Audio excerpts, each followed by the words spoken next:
Day 6, Part 6, Chapter 2. I welcome you to another mesmerizing part of Ashtavakra Gita. In last 5 parts, we have seen the power of the text from this book.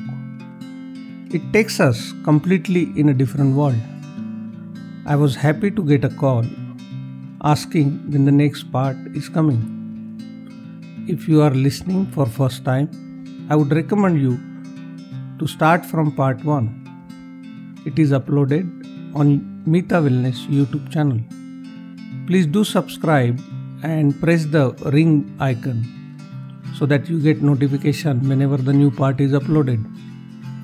It's not only you, I too wait for Ashtavakra to descend in me every week. Every word reaffirms what we already know deep inside. Ashtavakra shakes us, makes us awake. Just make sure you are aware about yourself when you are listening to Ashtavakra. Without wasting time, let's dive deep into eternal bliss. I am not the doer. Ashtavakra calls this feeling immortal nectar. I am not the doer. This is ambrosia. You should understand another meaning also. Only ego dies. You never die. Hence, ego is death, poison. The day you know there is no such thing as ego, there is only God inside of you. All is His one expanse. It is His one ray, His one drop. There is no death for you. Then you are immortal. With God, you are deathless. With yourself, you are going to die. With yourself, you are alone, against the world, against the existence. You are engaged in an impossible battle in which defeat is certain. With God, everything is with you. In Him, defeat is impossible. Victory is assured. Take all with you when you start the journey. When it can happen by cooperation, why struggle? When it can be attended by bowing down, why try to take it by fight? When it can be attended by simplicity, by innocence, why useless cause trouble? I am not the doer.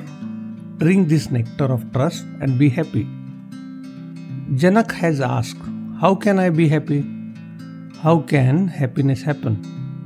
How can liberation be attended?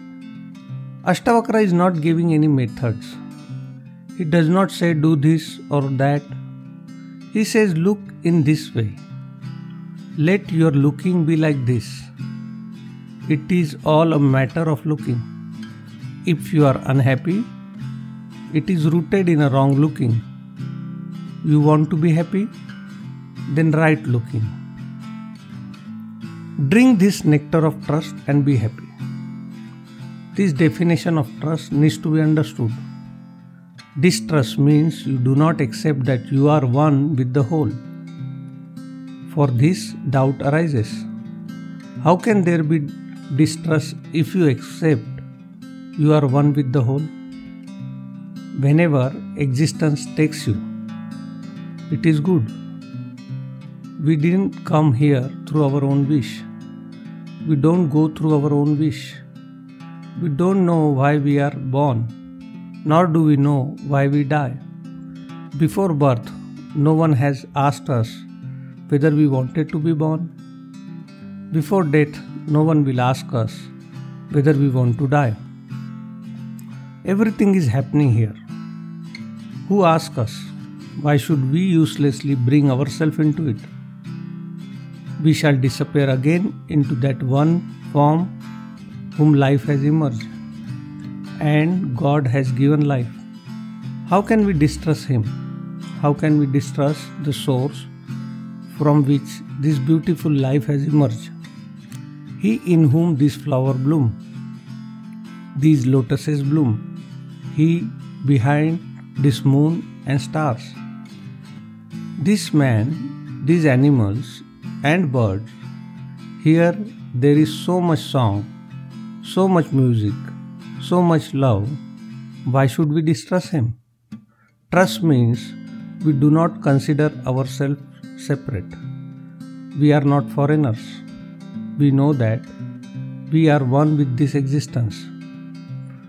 With the very declaration of this oneness, life is showered with happiness. Drink this nectar of trust and be happy. Be happy right now. Drink this nectar of trust and be happy. Be happy this very moment. I am the pure knowing. Thus, having burnt the forest of your ignorance with this fire of certainty and being beyond sorrow, be happy. Go beyond misery right now. All unhappiness disappears when you realize this, that I am pure knowing.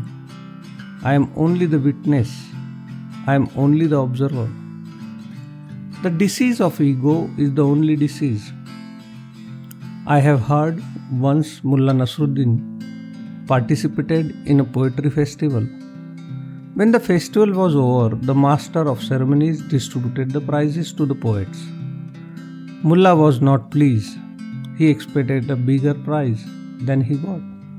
He was very angry. He said, "Do you know who I am? I am the Shakespeare of Sydney." The master of ceremony must have been clever. He said, "That's great, but tell us which neighborhood in Sydney you are the Shakespeares of." Each neighborhood has its own Shakespeare. Each street its Rumi. Each person thinks he is unique, that he is incomparably brilliant. In Arabia, there is a saying that when a god makes a man, he whispers in his ear, "Never has a better man than you existed." And he says it to everybody.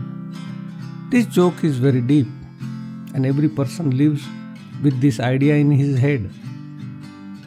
No man greater than me has ever existed. I am the highest being ever created. Who cares whether anyone believes me or not?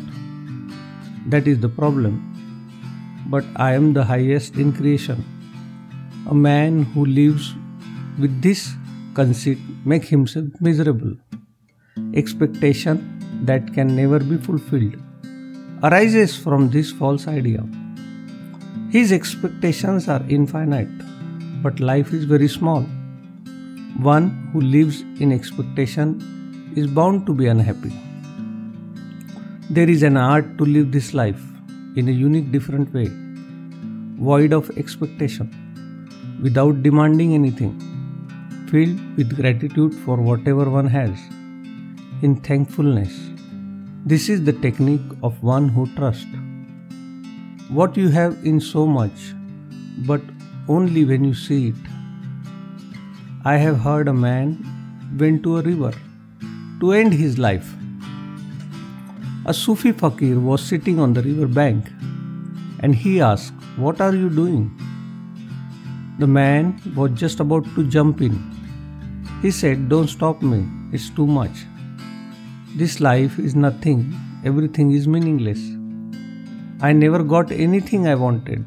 I always got what I wanted to avoid. God is against me. So why should I continue this life?"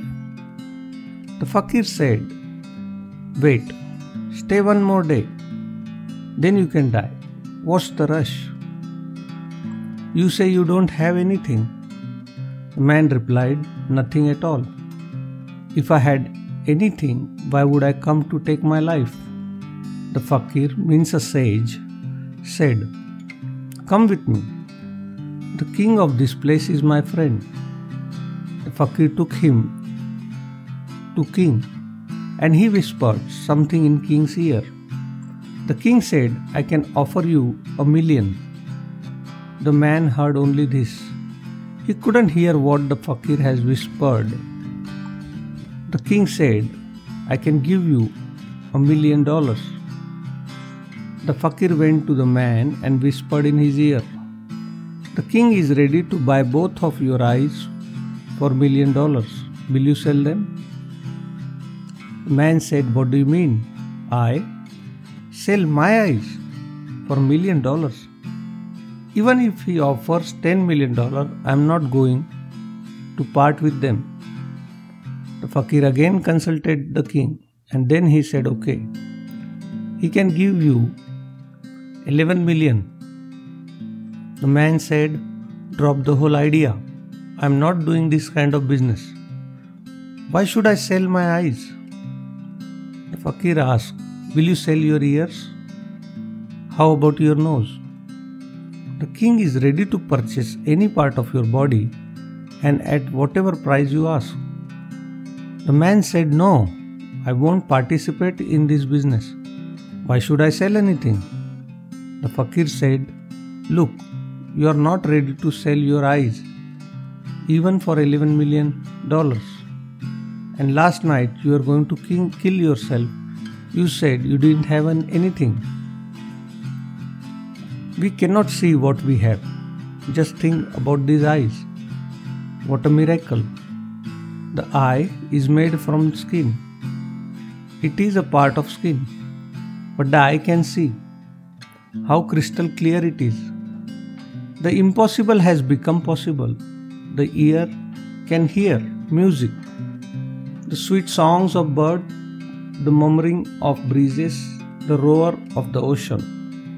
These ears are made from skin and bones. Look at this miracle. You are. This is such a great miracle. Can you imagine a greater miracle?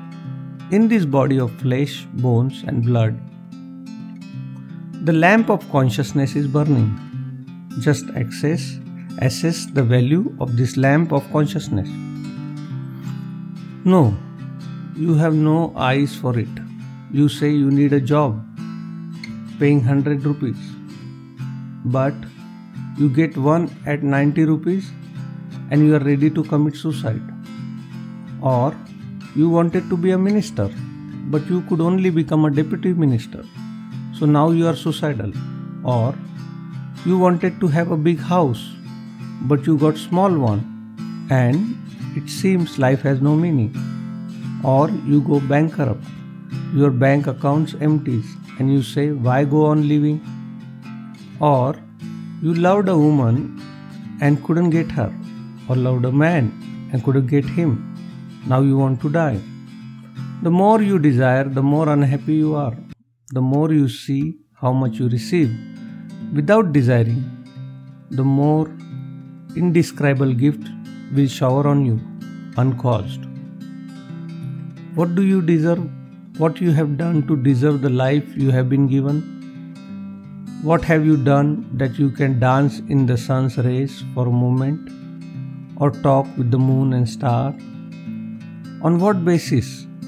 What claim can you make? On what basis do you claim the right to touch gentle breezes and to sing sweetly, to be bubbling with joy or to be able to meditate? What have you done for these gifts? All this has come to you pure grace. And still you are miserable. Still you are complaining. Still you are sad. Certainly this disease of ego is consuming us. Everyone is infected with it. I have heard about a family who all worked in the movies. Once the father went to family doctor and said, Doctor, my son is suffering from a contagious disease, a scarlet fever, and he thinks that it is from kissing the maid. Don't worry, the doctor advised. In youth, blood is passionate. You don't understand, doctor. The man said, becoming more uneasy. The fact is, I also kissed the girl later. Then things are certainly getting complicated, the doctor agreed. But there are more complications, doctor. After that, I also kissed my wife twice. Hearing this, the doctor jumped up from his chair, crying, Then we are finished. I must have caught this infection too. Because he had kissed the man's wife. A disease like this goes on spreading. Ego is contagious disease. When a child is born, he has no ego. He is absolutely egoless, innocent. He is an open book in which nothing is written.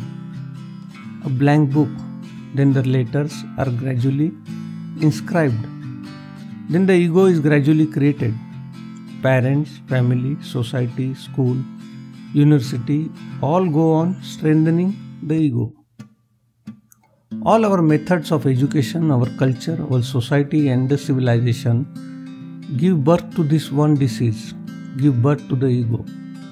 Then the ego pursues us like a ghost whole our life. If you want to know the real meaning of religion, it is this.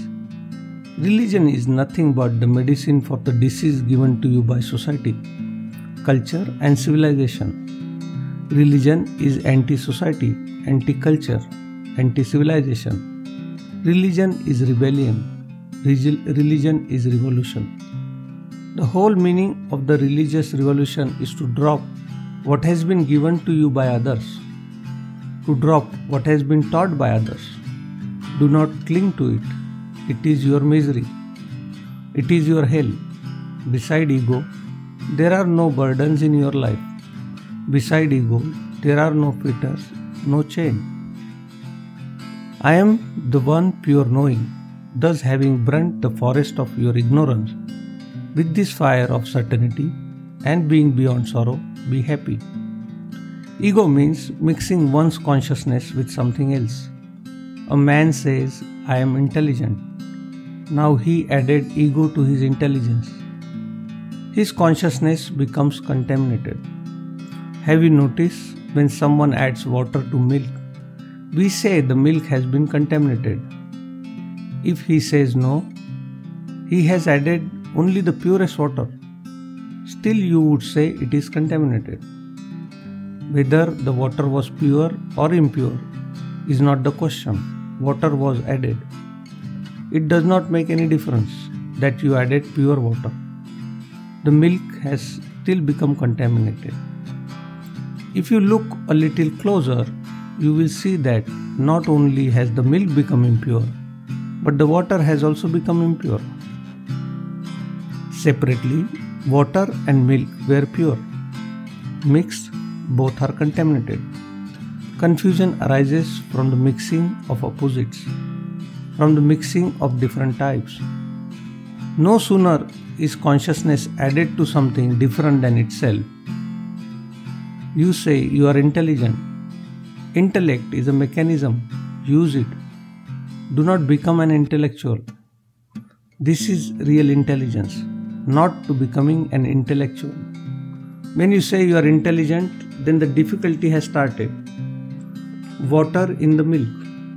Then it doesn't make any difference how pure your intelligence is. When you say you are a person of character, water is added to milk. It does not make any difference how pure your character is. Bad character or good character, both have egos. I have heard an old story in Russia during the time of the Caesar. 3 criminals were imprisoned in Siberia.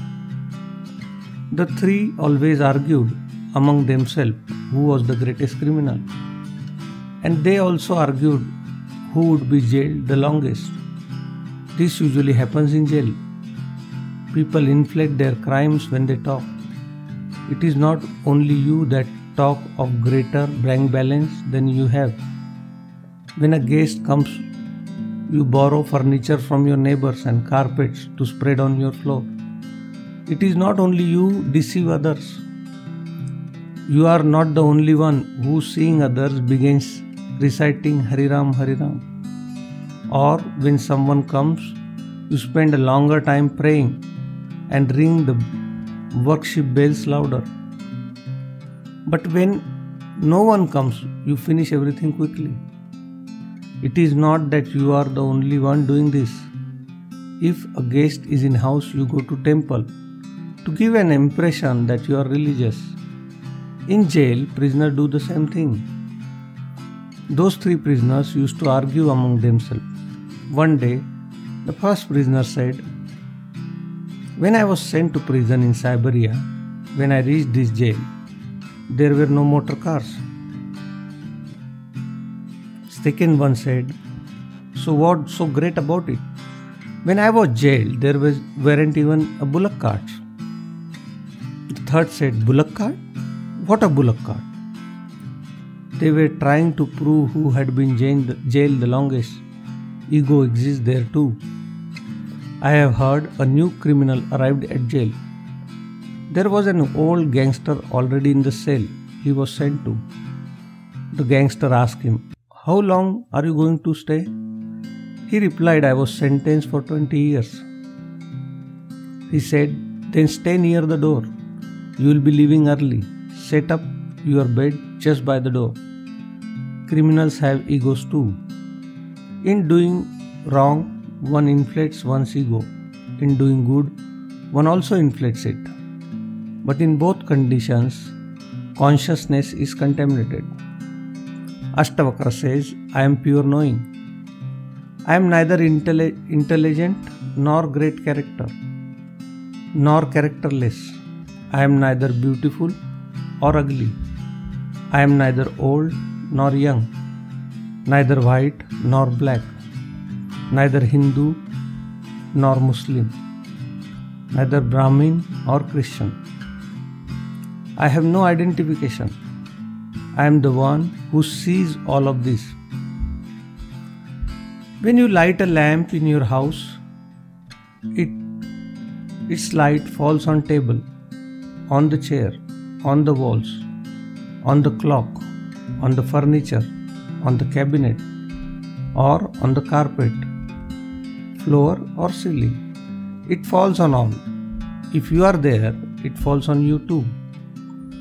But the flame is neither the wall, nor the roof, nor the floor, nor the table or chair. Everything is illuminated by its light, but the light is separate. Pure consciousness is your light, is your awareness. The light that awareness falls on your intellect, or your body, or your actions. But you are not any of these. As long as you identify yourself with anything, ego will arise. Ego is the identification of consciousness with some other thing. As soon as you drop all identification, you say, I am only pure knowing. I am pure awareness. I am purely a Buddha. Then you begin to return to your home. The moment of liberation is coming closer. Ashtavakra says, I am the one pure knowing. Thus having burnt with this fire of certainty. What is certainty? This trust.